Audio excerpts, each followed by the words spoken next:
सरसकट सर्वेक्षण करावं अशी मागणी विरोधकांनी केली आहे। तर चौकशी करून आयोगानं पारदर्शकतेचं उदाहरण समोर ठेवलंय अशी स्तुती सत्ताधाऱ्यांनी केली आहे। पाहूया हा स्पेशल रिपोर्ट।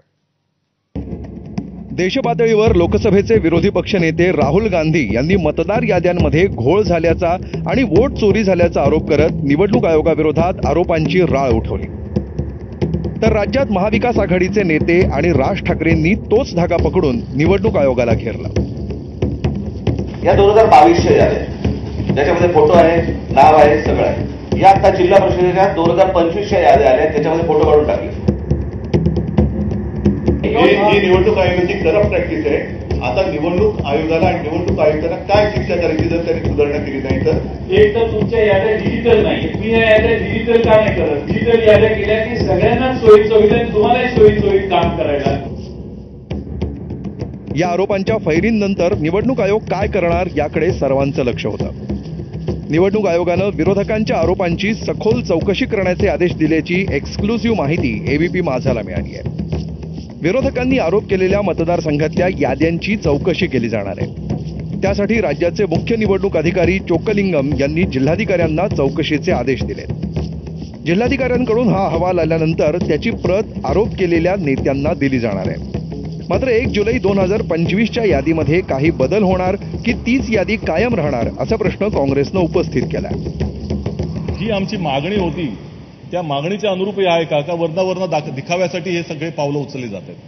तुम्ही लक्षात घेतलं पाहिजे की 2024ची विधानसभा निवडणूक ज्या मतदार यादीवर झाली त्या मतदार यादीवरती मूलभूत आक्षेप आमच्याकडे आहेत। मी आत्ताच कालच त्या ठिकाणी सांगितलेलं आहे की केवळ शेवटच्या 4 दिवसामध्ये 6.5 लाख मतदार वाढले कसे? संपूर्ण वर्षभर मतदार नोंदणीची प्रक्रिया सुरू होते, निवडणूक जाहीर होते आणि त्याच्या 4 दिवसामध्ये 6.5 लाख मतदार वाढतात।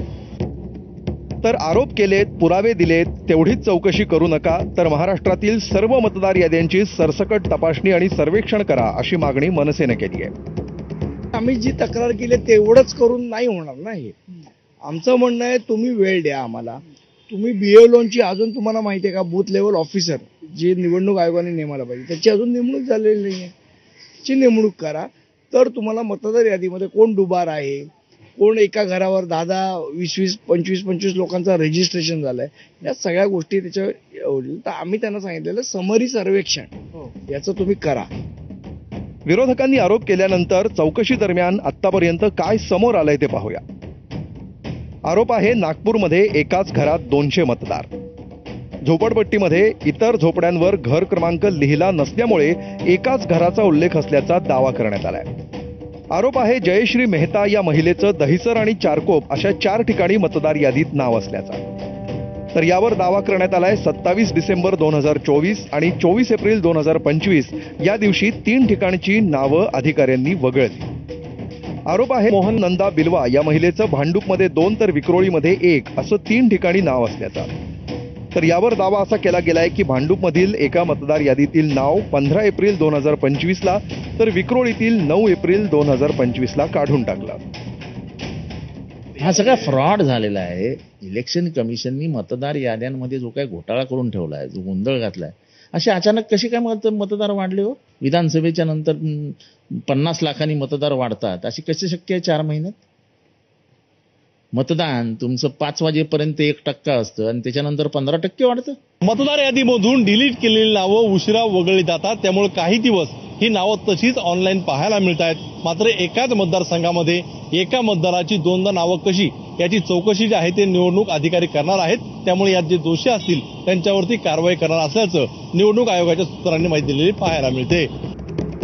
निवडणूक आयोगानं चौकशीचे आदेश दिले याचा अर्थ आयोगाचा कारभार पारदर्शक आहे अशी प्रतिक्रिया सत्ताधारी नेते देत आहेत। काही तांत्रिक त्रुटी असतील तर त्या सुधारायलाच हव्यात असंही महायुतीच्या खासदारांनी मत व्यक्त केलंय। याचा अर्थ निवडणूक आयोग पारदर्शक आहे। तुम्ही जर ते आरोप केले असतील पुरावे द्या, जर चुकीचे असतील तर त्याच्यावरती कारवाई होईल। कोण नाही म्हणतंय, कोण नाही म्हणतंय? आणि डुप्लिकेट नावं, 4 वेळा नावं, अरे बिहारमध्ये हा प्रयोग केला ना आम्ही। बिहारमध्ये आपण विरोध करताय, काँग्रेस विरोध करताय, डबल नावं, 4 वेळा नावं, 3 वेळा नावं, हा आत्ताचा प्रकार आहे का? शेवटी प्रत्येक जण आपापल्या मतदारसंघातील काय त्यांचा अनुभव असेल ते सांगत असतील। मला या संदर्भातलं माहिती नाही. निवडणूक आयोगाने जिल्हाधिकाऱ्यांना सूचना दिल्या असतील तर ते स्वागतार्ह आहे. एकदा दूध का दूध पाणी का पाणी होणं आवश्यकच आहे. खोटं नॅरेटिव्ह सेट करत जनतेच्या मनामध्ये संभ्रम निर्माण होण्यापेक्षा वस्तुस्थिती काय ते स्वायत्त असलेल्या निवडणूक आयोगाने स्पष्ट करावं. प्रदेश राष्ट्रवादीचे अध्यक्ष म्हणून माझी स्वतःची पण मागणी आहे. मतदार यादी अपडेट केल्या जात नाहीत. नाव नोंदणी किंवा वगळण्याची प्रक्रिया क्लिष्ट आहे.